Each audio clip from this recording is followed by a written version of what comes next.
Gone are the days when businesses would worry about newly discovered vulnerabilities, as most ransomware attacks take advantage of long-forgotten, old vulnerabilities.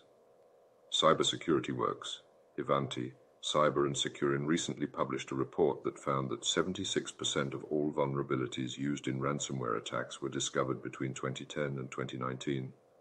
But ransomware operators are taking this a step further by not just looking for any vulnerabilities, but older ones that have stood the test of time and can be exploited in current attacks.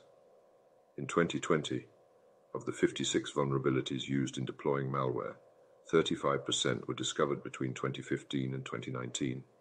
This means that organizations need to make sure their systems are up to date, because hackers are looking for the holes left by the slow-moving updating process.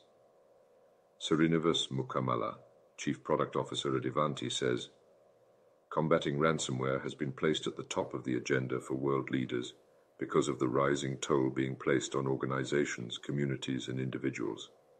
It's imperative that all organizations recognize their attack surface and provide layered security to stay resilient against these increasing attacks. Firewalls are one way to protect your organization from ransomware. With their ability to monitor both inbound and outbound traffic, firewalls can detect and block connections to malicious networks or websites. Keeping your firewalls up to date is critical, as hackers are always looking for ways to bypass them. Ransomware protection is on every organization's mind, whether it be public or private sector, and understanding the best way to do so is key for stopping this type of attack.